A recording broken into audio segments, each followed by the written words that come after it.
So very good evening to everyone. आइए चर्चा करते हैं लेटेंट इम्प्रेशंस पर या वासनाओं पर कि ये वासनाएं क्या हैं और ये कैसे काम करती हैं। वासना हमारे बीज में है। जैसे तुम खेत में गेहूं का बीज बोते हो और उससे एक पेड़ निकल आता है, वैसे ही वासनाओं का एक बीज है।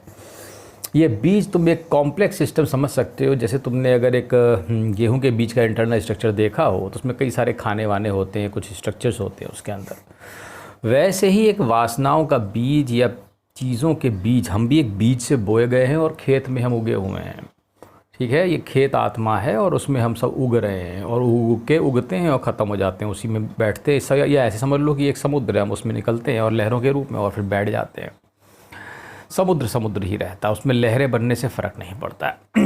बहरहाल वासनाओं की चर्चा करते हैं तो ये सूक्ष्म बीज है जो कि हमारे अंदर पैदा होने के दिन से ही इम्बाइब रहता है। पैदा होने क्या है, जब पैदा होने से पहले ही हमारे अंदर ही इम्बाइब किया जाता है। जब हमारे अंदर प्राण डाले जाते हैं तो उस प्राण में, बीज में, या उसमें प्राण के साथ बीज में इस वासनाओं के बीज भी पड़े होते हैं। ठीक है, ये वासनाएं क्या है? ये हमारे पुराने कार्मिक इम्प्रिंट हैं। जो तुमने पुराने कर्म किए हैं उसका इम्प्रिंट है, या उसका प्रारब्ध जिसे कहा जाता है कि तुम अपने साथ लेके ये चल रहे हो। ये जो जीसस ने इसको नाम दिया है टैलेंट्स का, ये कुछ ऐसी ही चीज़ें हैं कि तुम क्या करोगे, तुम्हारे अंदर का बीज तुम्हें से क्या करवाएगा। ये वासनाएं वही है। उदाहरण के लिए अगर तुमने कभी चिंतन किया हो तो तुम सोचते हो काम, तुम काम की तरह तरह की कल्पनाएं करते हो, तरह तरह की स्त्रियों के साथ सोते हो और पता नहीं क्या क्या एक्सरसाइजेस करते रहते हो। तुम्हारे दिमाग में सब कहाँ से आता है तुमने कभी नहीं सोचा, क्योंकि तुम्हारे पास सोचने की फुर्सत नहीं है। लेकिन मेरे पास सोचने का समय है, इसलिए मैंने सोचा कि ये वास्तव में एक फालतू की चीज़ हमारे दिमाग में आई कैसे और ये बार बार कैसे आ जाती है, ये फिर रिपीट कैसे होती है कि हम ऐसा करें, उसके साथ सोएं और ये करें और वो करें। उसके बाद तो एक इसके कई सारे वासनाओं के, ये वासनाओं के बीज से ही है। वो बीज में वो चीज़ इम्बाइब्ड है तो वो बार बार रह के वो फटती रहती है और वो हमारे चारों तरफ, हमारे अंदर एक उसका उद्वेग या वेग पैदा करती रहती है।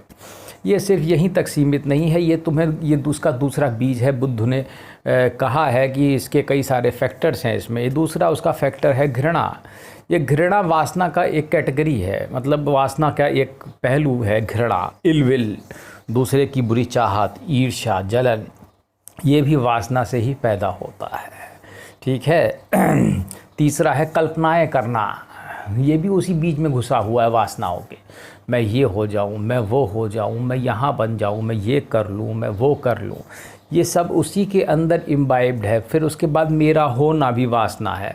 मैं हूँ, ये भी एक वासना है। ये जो सोचता है ये भी एक वासना है। ठीक है, तो इस प्रकार से उसके कई सारे क्राइटेरिया है। मुझ में संदेह होना, ठीक है, मुझ में क्या है, संदेहों का पैदा होना। मुझे संदेह रहता है ये होगा कि नहीं होगा, ये है कि नहीं है, ये ऐसा होगा, हाय राम ये क्या हो गया। तो ये जो संदेह हैं ये भी वासनाओं के बीच में प्रस्फुटित हैं, उसी से उगते रहते हैं सब। ठीक है, तो ये कभी ना ख़त्म होने वाली चीज़ें हैं जो कभी भी ख़त्म नहीं होती हैं। तो इस तरीके से ये इसके कुछ क्राइटेरियाज़ हैं जिन पर हम चर्चा कर सकते हैं। इसमें एक मूढ़ता भी है और एक इग्नोरेंस भी एक फैक्टर आता है। तो ये जब ढेर सारे फैक्टर्स हैं जो मिला जुला करके इस वासना का बीज बनाते हैं।